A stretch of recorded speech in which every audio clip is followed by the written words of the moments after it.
Seatbelts on school buses. Out of tragedy, a Texas law to buckle up your children nearly forgotten. There was money available.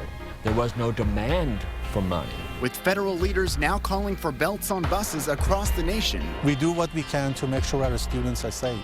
And another deadly crash here at home. It's a tragedy that more children had to be killed and injured. Parents push state lawmakers to overhaul a failed program meant to save student lives. We were called to, once again, to do the right thing. Hello and welcome to a special edition of State of Texas In Depth. I'm Josh Hinkle. It was a costly concept, but one state lawmakers agreed could save student lives. Put this, a lap shoulder belt in every new school bus bought by Texas school districts. The idea began in 2006 with grieving parents trying to honor their daughters' memories and protect other students. And it seemed to work until we discovered leaders' failure to continue their cause. March 29th, 2006. Really, life is a jumble after that. A bus bound for a girls' soccer tournament overturned on a rainy highway. Your heart just sinks as a parent. This can't really be happening. Steve Foreman's daughter Allison was trapped under the bus, her arm nearly severed beneath the wreckage for more than an hour. The news reported that 2 girls had been killed. Thought that I would go to the hospital to meet the girls returning. Ashley never made it back. Brad Brown's daughter Ashley and her teammate Alicia Benura died that day. I remember the first time that Brad and I got together, and I said, you know, I don't know how to really sit here and talk to you because you lost your daughter, my daughter survived, and he said, let's just do what we've got to do. Let's just get together and try to make a difference. It started with what that bus from Beaumont was missing. Because there were no seat belts, she'd been violently thrown out of her seat. That would have allowed them to stay in the seat, even surviving an accident as horrible as that one. Families impacted by the crash took their concerns to the state capitol and eventually saw the passage of Ashley and Alicia's law.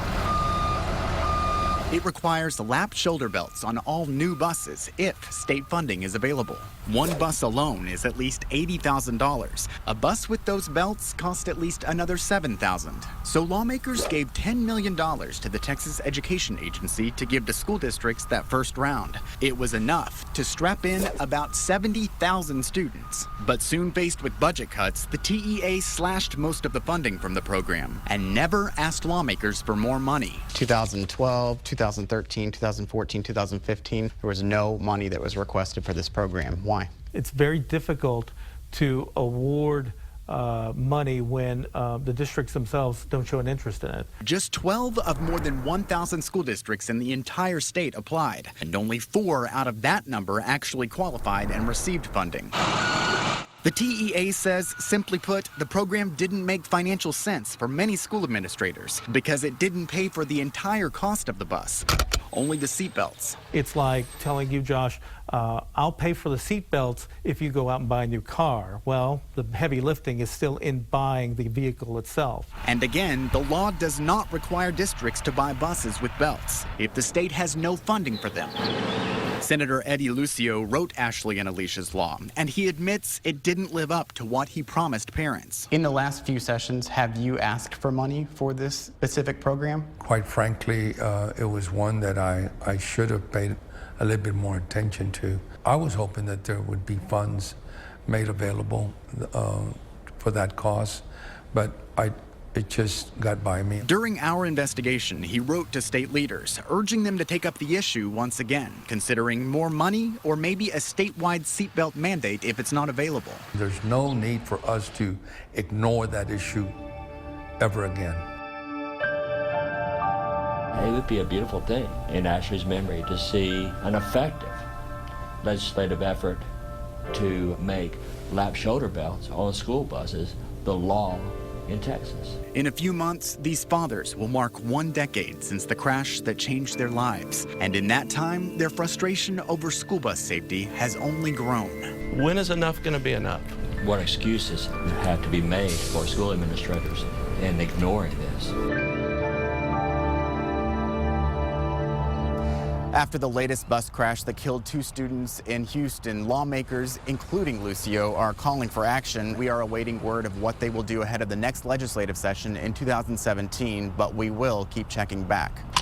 As the parents in our report call out school administrators for not doing more, we speak to the largest district in Central Texas, how Austin ISD was able to put belts on every one of its buses, and why it might be difficult for other districts to do the same.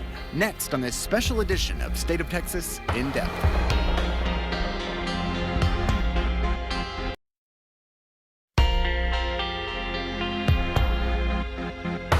Federal law requires seatbelts on smaller buses, those typically transporting special education students. The National Highway Traffic Safety Administration has chosen not to mandate seatbelts on larger school buses, saying they're already safe by design.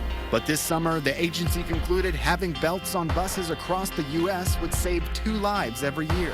And just days ago, the agency's chief announced a new position, saying concentrate on this simple, basic statement. School buses should have seatbelts, period.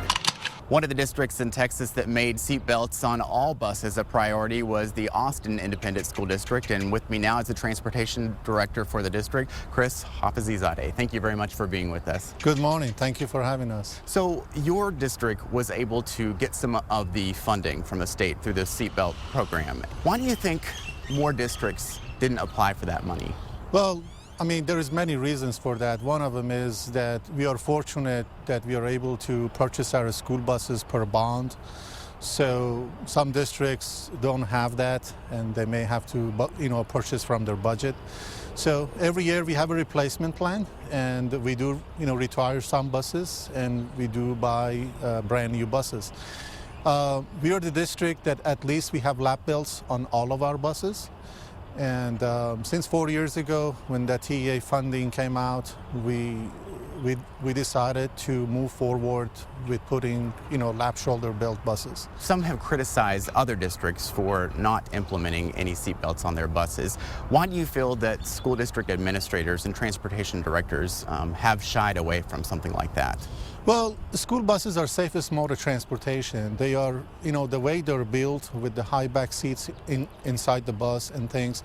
Is it needed 100% to have seatbelts on the bus? Some folks think, no, it's not, because they're already, safe inside the bus.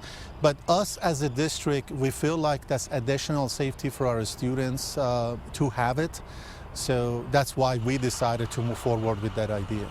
Some transportation directors in the state have said that it's all about the funding, and that school funding, particularly transportation funding, hasn't really changed from the state since the 80s. That is correct. The formula for the funding for the state has not changed. Funding is an important thing for us. We always welcome more, but our students got to go to school no matter what, and we just got to make sure we do whatever we can to keep them safe. Have you seen other benefits from having seatbelts on buses for students or for the drivers? Yes. One of the main benefits is if you have your seatbelt on inside the bus, then obviously the student is not standing up. The students are in their seat exactly and sitting properly. Other transportation directors have said that there are challenges with actually putting seatbelts on buses, and that's one of the reasons that they haven't done it, specifically getting kids to actually wear the seatbelts, and also getting them out of the seatbelts if there's ever an emergency. Well, those are good points. Our bus drivers cannot view every child when they're driving if they have their seatbelts on or off. We do recommend that. We ask the help of our parents, and also we do announce it for our students to keep their seatbelts on. Now, do we know if every child has it on? No, we're not going to get there. But that's not the reason for us to stop adding them on the buses. Thank you, Chris, for being with us. I appreciate it. Of course, thank you so much. The part of the state's school bus seatbelt law many school districts are not following, even some here in Central Texas. Next on this special edition of State of Texas In Depth.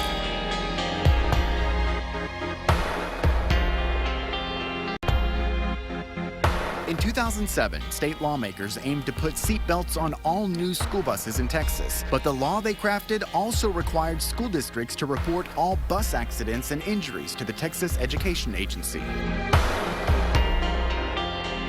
But after speaking with the agency, we discovered that often those reports are inaccurate and sometimes misleading. About 200 school districts and charter schools, that's about 16% statewide, failed to turn in those numbers for the last school year. And some of those districts are right here in Central Texas. So we went to those school administrators in our area and asked for those numbers ourselves so parents can know a district's safety records. We also tell you which districts have belts and on how many of their buses. They're all on our website, KXAN.com. right now.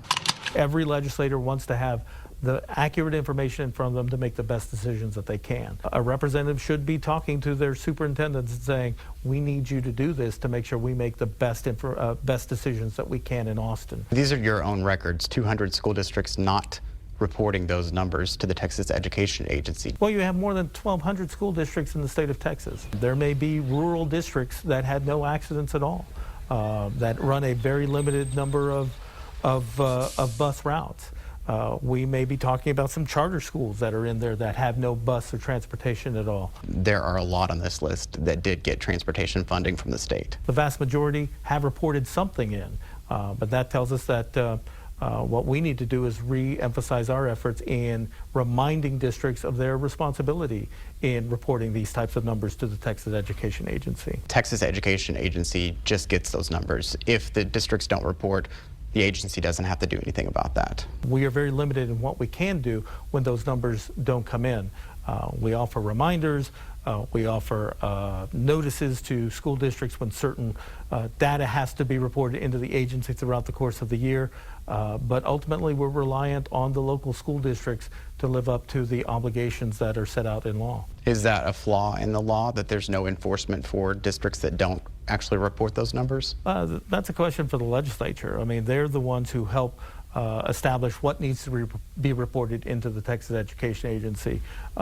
We cannot exceed our authority in regard to what we can do to school districts or not do to school districts. All we can do is the legislature's asked us to compile this information. We're asking you to report it in. Please report it in. Coming up, taking their fight to the state capitol again. The parents and a survivor of the Westbrook crash are pushing lawmakers to overhaul the school bus seatbelt law when this special edition of State of Texas In Depth returns.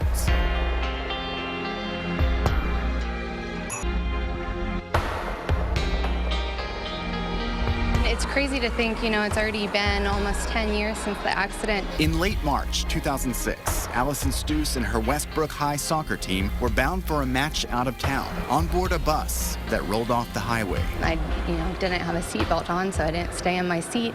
I was pulled out of the window and pinned under the bus. It took them over an hour to rescue me and my friend Devin from being pinned there. And then I was in the hospital for about a month's time, rebuilding my arm, and I'm still permanently injured from that. In the aftermath, Allison worked with lawmakers to require seatbelts on all new school buses in the state. But now she's back at the Capitol with her father, Steve Foreman, a decade later, after learning that law really never worked. Everything was in place, and yet the school districts just looked the other way. The law is there, right? To be effective, it needs to be funded. And then it needs to be enforced. Brad Brown lost his own daughter, Ashley, on that same bus crash and believes a lap shoulder belt could have saved her life. This month, the head of the National Highway Traffic Safety Administration, which regulates school buses, announced a new position saying concentrate on this simple, basic statement. School buses should have seatbelts, period. This policy shift turns it from a why do we have to do this to why haven't we done this? These three are now speaking with state lawmakers again, hoping an overhaul of the seatbelt law will work this time around. I really want to see this change go through because I don't want other kids to have to deal with what I went through in high school.